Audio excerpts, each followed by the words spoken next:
சிம்பிளாக டேஸ்ட்டாக பாலும் பால் பவுடரையும் வச்சு நம்ம ஒரு புடிங் பண்ண போகிறோம். இது வந்து பார்த்திங்கன்னா ஒயிட் சுகர் இல்லாமல் பண்ண போகிறோம்.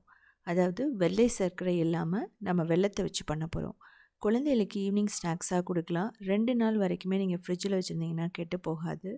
அவ்வளோ டேஸ்ட்டாக இருக்கும். நீங்கள் ரபடி சாப்பிட்ருந்தீங்க அப்படின்னா அந்த டேஸ்ட்டு தான் இதில் இருக்கும். இதுக்கு 1 கப் வெல்லம், 2 கப் பால் எடுத்துக்கணும். பால் எடுத்துகிட்டு நல்லா மிக்ஸ் பண்ணணும். அப்போ தான் வெல்லம் வந்து கரைஞ்சி வரும். கரைஞ்சி வரும்போது நம்ம அந்த தூசெல்லாம் இருந்துச்சுன்னா நம்ம வடிகட்டிடலாம். வெல்லத்தை வந்து அப்படியே போடக்கூடாது. நல்ல பியூராக இருந்தால் நீங்கள் அப்படியே போட்டுக்கலாம். இப்போது 1.5 கப் பால் பவுடர் வந்து போடணும். போட்டுட்டு ஒரு 3 டேபிள் ஸ்பூன் கார்ன்ஃப்ளவர் போட்டுக்கோங்க. அதுக்கப்புறம் ஏலக்காய் பொடி போட்டுட்டு நல்லா மிக்ஸ் பண்ணணும். கார்ன்ஃப்ளவர் இல்லை அப்படின்னா அரிசி மாவு, மைதா 2 டேபிள் ஸ்பூன் நீங்கள் எது வேணாலும் போட்டுக்கலாம். மைதா இல்லை கோதுமை மாவு. இப்போது ஒரு பவுல் எடுத்துகிட்டு அதை வந்து நெய் தடவி வச்சிடணும். இப்போது நம்ம இதை வந்து வடிகட்டி ஊற்றிடலாம்.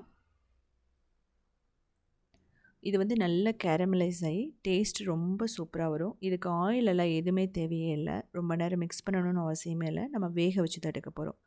ஃப்ளேவருக்கு ஏலக்காயும் கொஞ்சம் வந்து மிளகு பொடியும் நம்ம தூவிக்கலாம். ஸோ தூவிட்டு இதை வந்து நம்ம ஸ்டீம் பண்ண போகிறோம். மீடியம் ஃப்ளேமில் வச்சு ஒரு 45 மினிட்ஸ் நம்ம வேக வச்சா போதும். அவ்வளோ டேஸ்ட்டாக ரெடி ஆகிடும்.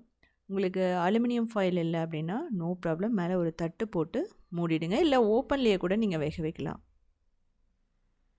ஸோ இப்போ எடுத்து பார்க்கலாம். இப்போ வேகலை அப்படின்னா தண்ணி தேவைப்படுதுன்னா கொஞ்சம் ஊற்றிட்டு ஸ்டீம் பண்ணும்போது திரும்ப மூடி வச்சு நம்ம வேக வைக்கலாம். இது வந்து பார்த்திங்கன்னா 2 மணி நேரம் நம்ம ஃப்ரிட்ஜில் வைக்கணும் ஆறுனதுக்கப்புறமா. அதுக்கப்புறம் எடுத்து சர்வ் பண்ணலாம். அவ்வளோ சூப்பராக இருக்கும். அது மட்டும் இல்லாமல் இதில் எந்த ஒரு ஆர்டிஃபிஷியல் கலர், அதுக்கப்புறமா ஒயிட் சுகர் இல்லாமல் ரொம்ப ரொம்ப ஹெல்த்தியானது கூட.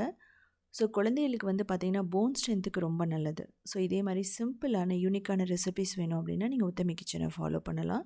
க்ரியேட்டிவ் வேர்ல்டுன்னு சொல்லிட்டு இன்னொரு சேனல் இருக்குது. அதுலேயுமே 2000 ரெசிபிஸ் இருக்குது. அது மட்டும் இல்லாமல் சவுத் இந்தியன் ஃபுட்ஸ்.inங்கிற வெப்சைட்டையுமே ரன் பண்ணிகிட்ருக்கோம். கிட்டத்தட்ட 8000 ரெசிபிஸ் இருக்குது. ஸோ பார்த்துட்டு கமெண்ட் பண்ணுங்கள்.